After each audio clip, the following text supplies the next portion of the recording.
Hello बच्चों, कैसे हैं आप लोग। आशा करता हूँ आप लोग अच्छे होंगे, मस्त होंगे। तो चलिए बच्चों, आज के इस वीडियो में हम कक्षा 12 के विद्यार्थियों के लिए हिंदी का जो है विषय लेकर आए हैं, पेपर लेकर आए हैं जो 2025 बोर्ड एग्जाम के लिए मोस्ट इम्पॉर्टेंट रहेगा। तो बच्चों जो है परीक्षाएं, यूपी बोर्ड की परीक्षाएं 24 फरवरी शुरू हो रही है। पहला पेपर हिंदी का रहेगा, तो 24 फरवरी के लिए मोस्ट इम्पॉर्टेंट रहेगा। देखो यहाँ नाम रहेगा, यहाँ अनुक्रम आपको लिखना पड़ेगा। समय 3 घंटे 15 मिनट मिलेंगे। पूर्णांक 100 नंबर रहेगा। सभी प्रश्न बच्चों हल करना अनिवार्य रहेगा। ठीक है, तो चलिए सबसे पहले वो विकल्पी प्रश्नों को खंड का से देखेंगे जो एक एक नंबर का रहेगा, एक एक नंबर का रहेगा। पहला क्वेश्चन है आपके सामने है कि खड़ी बोली की प्रथम गद्य रचना मानी जाती है। खड़ी बोली की जो है प्रथम गद्य रचना मानी जाती है। बच्चों जो 4 ऑप्शन दिए गए, सही जवाब क्या हो जाएगा? पहला ए हो जाएगा, गोरा बादल की कथा। गोरा बादल की कथा बच्चों कवि जटमल ने लिखा है इसको, और 1632 ईस्वी में इसको जो है गोरा बादल की कथा किसने लिखा था? कवि जटमल ने लिखा था 1632 ईस्वी में। ठीक है, अगला क्वेश्चन है कि नगरी पचाणी सभा की स्थापना की थी। नगरी पचाणी की सभा बच्चों जो है किसने की थी? तो जो है श्याम सुंदर दास ने जो है की थी। श्याम सुंदर दास ने जो है नगरी पचाणी सभा की जो है स्थापना की थी 1893 ईस्वी में। 1893 ईस्वी में नगरी पचाणी सभा की स्थापना किसने की थी? श्याम सुंदर दास जी ने की थी। अगला क्वेश्चन है, इनमें से कौन सी रचना नाटक नहीं है? राजमुकुट, गरुड़ध्वज, आन की मान, अपना अपना भाग्य। तो कौन सी रचना नाटक नहीं है बच्चों? तो ये सी वाला हो जाएगा, अपना अपना भाग्य। ये जो है एक कहानी है, जैनेन्द्र कुमार द्वारा लिखित एक कहानी है, अपना अपना भाग्य। हिंदी एकांकी का विकास जो है किस युग में माना जाता है? अगला क्वेश्चन देखेंगे कि हिंदी एकांकी का विकास बच्चों ये जो है किस युग में माना जाता है? छायावादी युग, छायोत्तर युग, द्विवेदी युग, भारतीय युग। तो घ का सही है बच्चों जो डी हो जाएगा, भारतीय युग में। एकांकी का विकास जो है किस युग में माना जाता है? भारतीय युग में। नेक्स्ट क्वेश्चन है, गोदान किस विधा की रचना है? तो गोदान बच्चों किस विधा की रचना है? ये देखो, ये सब बच्चों कॉम्पिटिटिव एग्जाम के लिए भी इंपॉर्टेंट क्वेश्चन होते हैं, परीक्षाओं में पूछा जाता है, बीएड वगैरह, टेट वगैरह में, टीजीटी पीजीटी में। तो गोदान किस विधा की रचना है? ये उपन्यास है, मुंशी प्रेमचंद द्वारा लिखित जो है एक क्या है? उपन्यास है गोदान। प्रगतवाद के प्रमुख कवि हैं। देखो 4 ऑप्शन दिए गए हैं, आपको बताना है प्रगतवाद के जो है प्रमुख कवि कौन से हैं। तो बच्चों जो है 4 ऑप्शन दिए, सही जवाब डी हो जाएगा, नागार्जुन। ये क्या है? एक प्रगतवादी के प्रमुख कवि है। निम्न में से कौन सी रचना भक्ति काल की है? द्वापर, सूर सरावली, सरावली वाह है, प्रिप्रवास, साकेत। निम्न में कौन सी रचना भक्ति काल की है? तो सूर सरावली जो सूरदास द्वारा लिखा गया है। आंसू के रचनाकार कौन है? तो सीधी सी बात सोचिए, बच्चों बहुत पूछा जाता है परीक्षाओं में। आंसू हो गया, तितली हो गया, सब किस, कमायनी हो गया, सब किसने लिखा है? जयशंकर प्रसाद ने जो है लिखा है। आंसू के रचनाकार कौन है? जयशंकर प्रसाद जी है।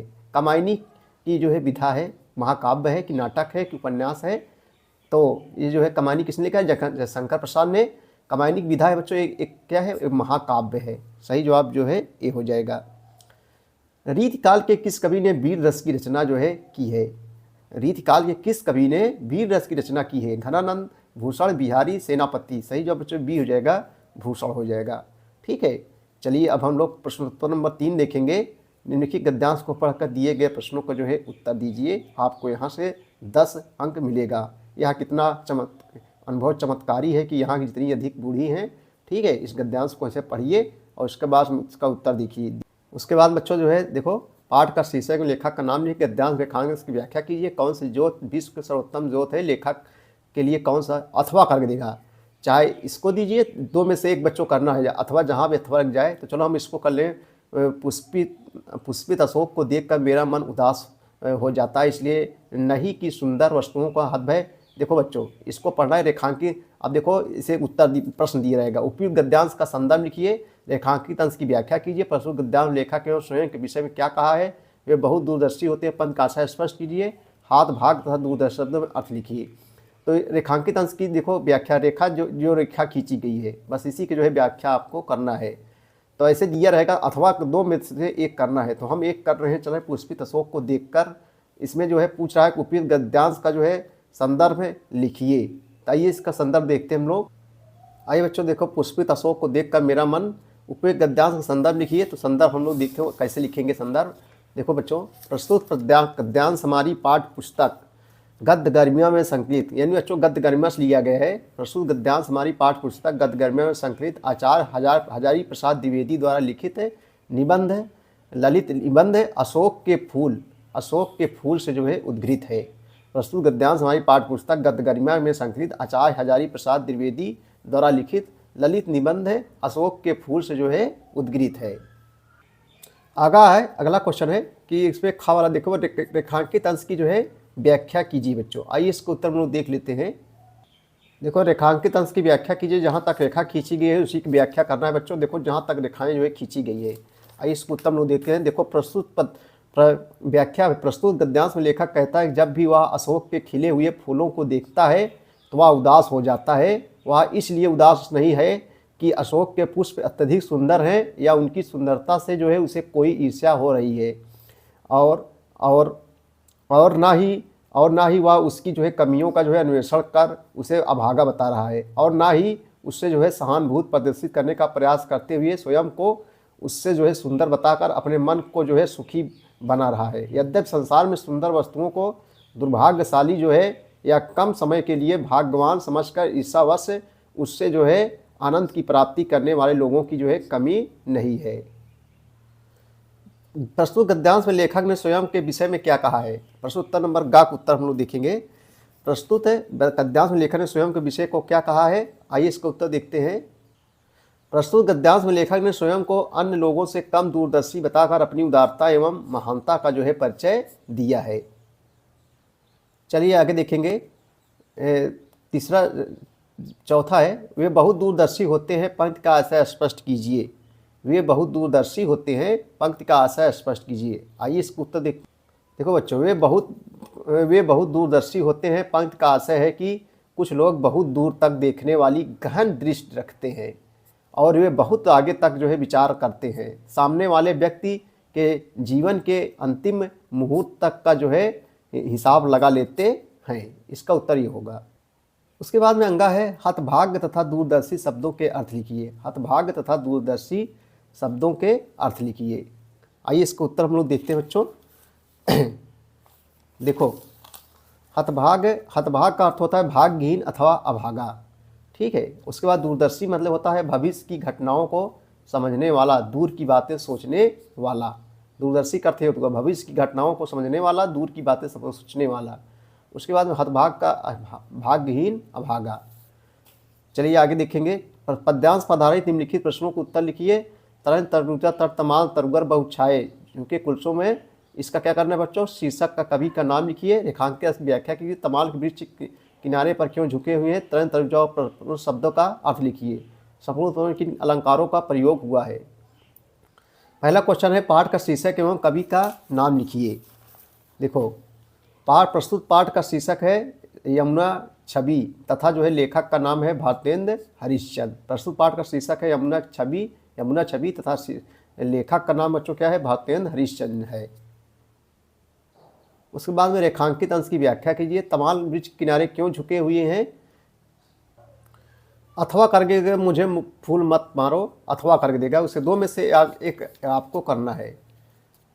उसके बाद बच्चों है प्रस्तुत पद्यांश शीर्षक एवं कवि का जो है नाम लिखिए, दो में से एक करना है आपको। उसके बाद 5 का निम्नलिखित में किसी एक लेखक का जीवन परिचय देते हुए उनकी कृतियों का उल्लेख कीजिए। यहाँ से आपको जो है 5 अंक जो है मिलेगा। जयंत कुमार, कन्हैयालाल मिश्र, प्रकाश आचार्य, हजारी प्रसाद द्विवेदी। निम्नलिखित में किसी एक कवि का जीवन परिचय देते हुए उनकी जो है वृत्तियों का जो है उल्लेख कीजिए, ठीक है। यहाँ का देखो बच्चों, ये अलग अलग है। कुछ बच्चे एक समझ जाते हैं, नहीं इसको अलग है, ये अलग है। दोनों मिला के 5-5 अंक मिलेंगे, यानी 10 अंक जो है मिलेगा आपको। खून का रिश्ता कहानी का कथानक अपने शब्दों में लिखिए अथवा पंचलाइट कहानी के नायक का चरित्र चित्रण कीजिए। यहाँ भी 5 अंक मिलेगा। 2 में अथवा दिया है, 2 में से एक करना है।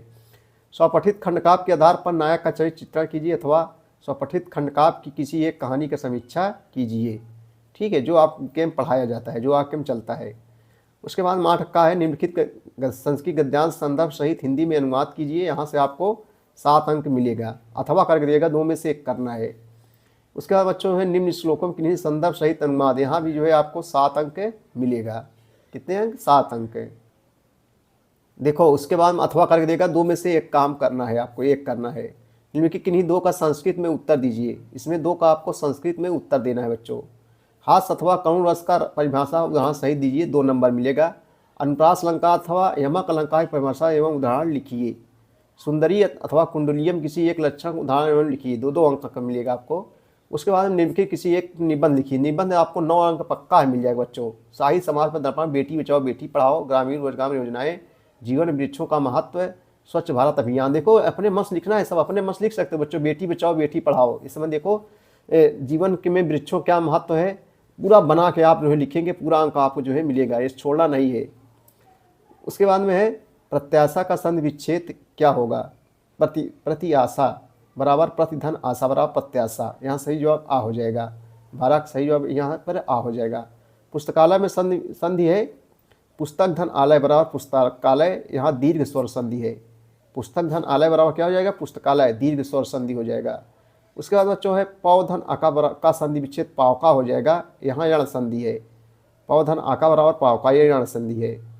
निम्नलिखित किसी एक का जो है विग्रह करके समास का नाम लिखिए, जैसे दामोदर। देखो दाम धन उदर बराबर दामोदर, दाम धन उदर बराबर क्या हो जाएगा, दामोदर। इसमें बच्चों तत्पुरुष समास है। कौन सा समास है इसमें, तत्पुरुष समास है, ठीक है, तत्पुरुष समास है।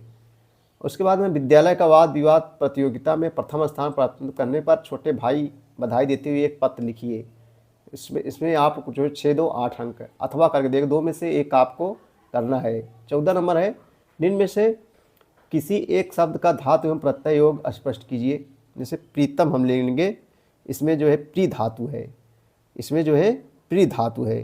अब पूछ रहा है कि इसमें प्रत्यय पूछ रहा है, प्रीतम तम प्रत्यय है। प्रत्यय जो पीछे लगता है बच्चों, उपसर्ग आगे लगता है। कह रहा है निम्न किसी एक शब्द का धातु एवं प्रत्यय योग स्पष्ट कीजिए। हम पीतम को लिख रहे हैं, इसमें प्री धातु हो जाएगा और तम प्रत्यय है। निम्नलिखित में से किसी एक शब्द का जो है प्रत्यय लिखिए।